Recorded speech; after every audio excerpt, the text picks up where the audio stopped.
மாகாணத்தினுடைய பணிப்பாளர்களில் பிரதி உதவி பணிப்பாளராக இருக்கின்ற அன்புக்குரிய பணிப்பாளர் அவர்களை நாங்கள் இந்த வேளைகளை சந்திக்கின்றோம். சஹி அவர்களை சந்திக்கின்றோம். குறிப்பாக இந்த வேளையிலே மிக சிறப்பான ஒரு உரையை உங்களுடைய பேச்சிலே நாங்கள் பல கருத்துக்களை எல்லாம் முன்வைத்தீர்கள். இந்த பாடசாலைக்கு நல்ல ஒத்துழைப்பை வழங்குவதாகவும் இந்த பாடசாலை நிச்சயமாக ஒரு தேசிய மட்டத்தில் நல்ல அடைவுகளை பெறும், அதற்காக நாங்கள் ஒத்துழைப்பு வழங்குவோம் என்று சொல்லியிருந்தீர்கள். எப்பொழுதும் எங்களுடைய மாகாண பணிமனை இந்த பாடசாலைக்கு ஒரு மேலதிக கண்கொண்டு பார்க்கின்ற நிகழ்வை ஏற்படுத்தும். மிக சிறப்பாக உங்களுடைய வாழ்த்துரை அமைந்திருந்தது. இந்த வேளையிலே தேசிய ரீதியிலே நாங்கள் பார்க்கின்ற பொழுது முஸ்லிம் பாடசாலைகளில் ஒரு முதன்மையாக ஆரம்பிக்கப்பட்ட ஒரு பாடசாலையாக இருக்கிறது.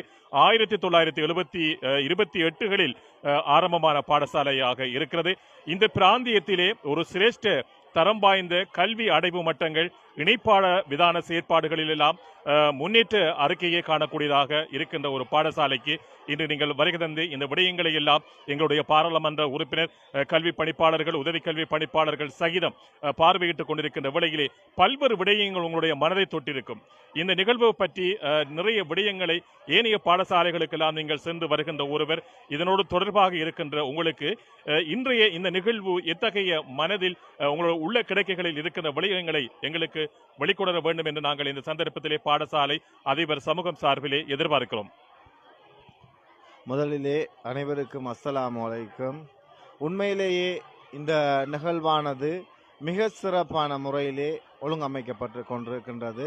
அதாவது மாணவர் ஆளுமை விருத்தியிலே, சமநிலை ஆளுமை விருத்தியிலே மாணவர்களை அபிவிருத்தி அடைய செய்வதற்கு மிக முக்கியமான ஒரு ஏற்பாடு. அதாவது இன்றைய கண்காட்சி மாணவர்களுக்கு உந்துதல் அளிக்கும் என்பதில் எந்த மாற்று கருத்துக்கும் இடமில்லை. அந்த வகையிலே தற்போது 21ஆம் நூற்றாண்டில் AI யுகத்திலே நாங்கள் வாழ்ந்து கொண்டிருக்கின்றோம். ஆகவே மாணவர்கள் சுயமாக பல்வேறு வகையான ஆக்கங்களை மேற்கொண்டு அவர்கள் எதிர்கால உலகுக்கு, அதாவது நீங்கள் உங்களுக்கு தெரிந்திருக்கும் தற்போதைய உலகமானது சுருங்கி ஒரு IT வேர்ல்டுக்குள் சென்றிருக்கின்றது. அந்த வகையிலே மிக சிறப்பான முறையிலே இங்குள்ள அதிபர் மற்றும் ஆசிரியர்கள், வலய கல்வி பணிப்பாளர்கள், வலய உத்தியோகத்தர்கள் சிறப்பான முறையிலே இந்த நிகழ்வை ஏற்பாடு செய்திருக்கின்றார்கள். மேலும் இது நான் ஏற்கனவே இந்த பாடசாலையிலே இன்னும் ஒரு கண்காட்சியிலே பங்கு பெற்றிருந்தேன். இந்த சுற்றாடல் முன்னோடி கழகம், அதாவது உங்களுக்கு தெரிந்திருக்கும் தற்போது சுற்றாடல் பாரிய ஒரு சவாலுக்கு மத்தியிலே சென்று கொண்டிருக்கின்றது. அந்த வகையிலே சர்வதேச தரத்தில் சஸ்டைனபிளான ஒரு அபிவிருத்திக்கு வித்திரக்கூடிய பல்வேறு வகையான ஆக்கங்கள் இந்த மாணவர்களால் மேற்கொள்ளப்பட்டிருக்கின்றது. நான் மாகாண கல்வி திணைக்களத்து சார்பாக கூறிக்கொள்ள வேண்டிய விடயம் என்னவென்றால், இதை ஒரு பேண்தகு நிலையில் பாதுகாத்து இந்த பாடசாலை மாத்திரமல்லாமல் ஏனைய பாடசாலைகளும் இது தொடர்பான பயனை பெற வேண்டும் என்று கூறிக்கொள்கின்றேன். இந்த வேளையில் எங்களோடு இணைந்து ஆக்கப்பூர்வமான நல்ல கருத்துக்களை பகிர்ந்து கொண்டு காலை முதல் இணைந்திருக்கின்றார் நமது மாகாணத்தினுடைய பிரதி கல்வி பணிப்பாளர் என்னும் சஹீத் அவர்கள். சார், நீங்கள் சொல்ல வேண்டும், இங்கே காட்சிப்படுத்தப்பட்டிருக்கின்ற ஆக்கங்களை நாங்கள் பார்க்கின்ற பொழுது, விஞ்ஞான பிரிவை பார்க்கின்ற பொழுது மனித இனப்பெருக்கம், தாவர இனப்பெருக்கம் எவ்வாறு அமைகின்ற அந்த விடயங்களை ஒரு பார்ப்பதற்கு இலகுவான ஒரு நடைமுறையிலே செய்திருக்கிறார்கள். தொழில்நுட்பத்தை நாங்கள் பார்க்கின்ற பொழுது அவ்வாறு இருக்கிறது. விவசாயத்தை நாங்கள் பார்க்கின்ற பொழுது விவசாய கற்கிணறு இப்பொழுது இந்த நாட்டுக்கு மிக அவசியமான ஒரு செயற்பாடாக இருக்கிறது. அந்த காட்சிப்படுத்தல் குறிப்பாக மொழி சார்ந்த விடயங்கள், சிங்கள மொழியாகட்டும், தமிழ் மொழியாகட்டும், அரபு மொழி, ஆங்கில மொழியினுடைய வேர்புகள், பிரசன்ட் கண்டினியூஸ், அந்த விடயங்கள், இப்படி பல்வேறு விடயங்கள் எல்லாம் இருக்கிறது. குறிப்பாக இன்னும் ஒரு விசேட அம்சத்தை நாங்கள் பார்க்கின்றோம். இங்கே வாழை இலை நெட்டியை வைத்து அதனை அவித்து அதில் ஒரு வித்தியாசமான விடயத்தை செய்திருக்கிறார்கள். அது இந்த பாடசாலைக்கு ஜனாதிபதி மட்டத்திலான சான்றிதழை பெற்றுக் கொடுத்திருக்கிறது. குறிப்பாக இந்த விடயங்களை பற்றி நாங்கள் பேச போனால் ஒரு முழு நாள் பேச வேண்டும். நான் இங்கே உங்களிடம் ஒரு சிறிய ஒரு கோரிக்கை வைக்க விரும்புகின்றேன். என்னவென்றால், உங்களுடைய முயற்சியில் அதிபர் அவர்கள் தொடர்ந்து இன்னும் ஒரு நாள் இந்த நிகழ்ச்சியை கொண்டு செல்ல முடியாதையே உண்மையிலே பல சிரமங்கள் இருக்கிற தொடர்ச்சியாக இரவு பகலாக அவர்களோடு உழைத்துக் கொண்டிருக்கிறார்கள். எங்களுடைய பிரதி கணிப்பு பணிப்பாளர் கல்வி பணிப்பாளரும் கூட சொன்னார், இன்னும் ஒரு நாள் எடுத்துக்கொண்டால் நன்றாக இருக்கும் என்று. குறிப்பாக இதர பிரதேசங்களில் இருக்கின்ற மாணவர்கள் சரி பொதுமக்கள் பார்வையிடுவதற்கு இன்னும் ஒரு நாள் அதிகரிக்க முடியாதா என்று கேட்க விரும்புகின்றோம். உண்மையிலேயே இன்னும் ஒரு நாள் அதிகரித்தால் இந்த மாணவ சமுதாயத்துக்கு நல்லம். இருந்த போதிலும் நாங்களும் அந்த கோரிக்கையை அதிபரிடம் முன்வைத்தோம்.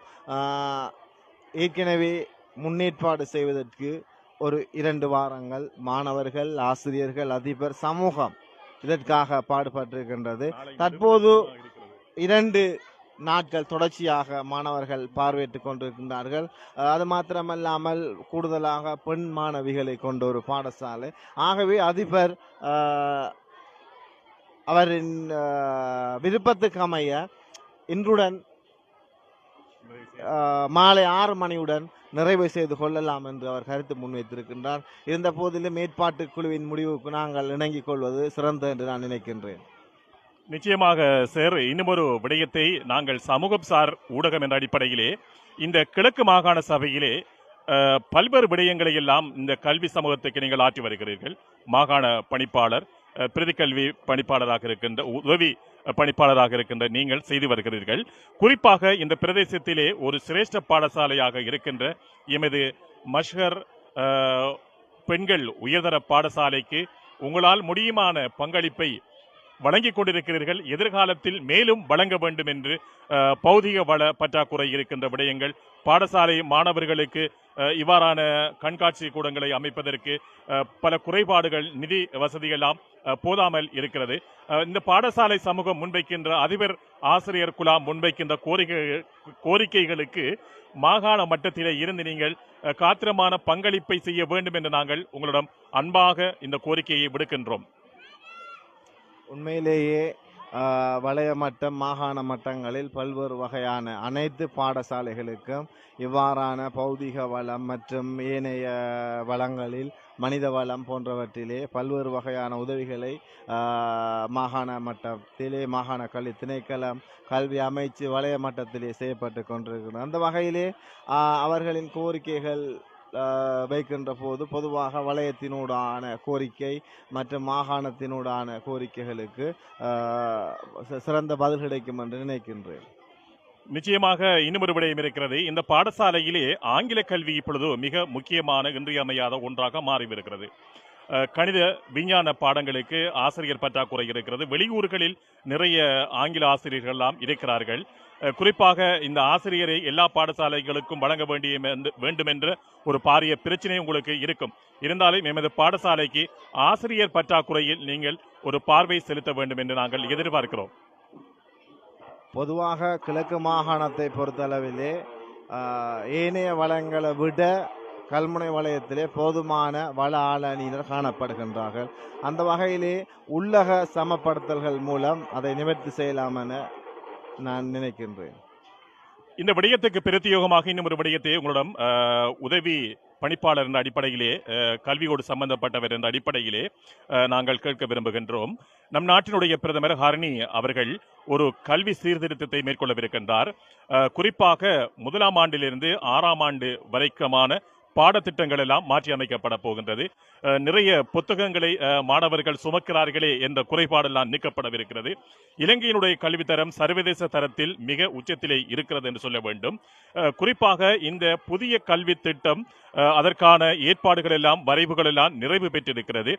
ஆசிரியர்களுக்கெல்லாம் பயிற்சி எல்லாம் வழங்கப்படுகின்ற விடயங்கள் எல்லாம் இப்பொழுது முதல் ஆரம்பிக்கப்படவிருக்கிறது. இந்த திட்டம் எதிர்வரும் ஆண்டு இடம்பெறப் போகிறதா? குறிப்பாக நாங்கள் ஒரு செய்தியை அறிகின்றோம். எதிர்வரும் காலங்களில் அடுத்த ஆண்டுக்காக தரம் 1 இருந்து 6ஆம் ஆண்டு வரைக்குமான மாணவர்களுக்கு புதிய நூல்கள், பாடப்புத்தகங்கள் வழங்கப்பட மாட்டாது என்ற செய்தி வந்திருக்கிறது. அதற்கு பதிலாக பிரத்யேகமாக புதிய பாட புத்தகங்கள் வழங்கப்படவிருக்கிறது. பாடங்களினுடைய எண்ணிக்கைகளும் மாற்றப்பட போகிறது. இன்னொரு விடயம் இருக்கிறது என்னவென்றால், பாடசாலைகளில் கொடுக்கப்படுகின்ற அந்த சான்றிதழ்களுக்கு மாற்றமாக ரெக்கார்ட் புக் பதிவு புத்தகம் வழங்கப்பட போகிறது. அந்த புத்தகம் தான் முதலாம் ஆண்டிலிருந்து 11 வரைக்கும் சென்று உயர்தரம் வரைக்கும் அவருக்கு வழங்கப்பட போகிறது. புதிய மாற்றங்கள் எல்லாம் வரப்போகிறது.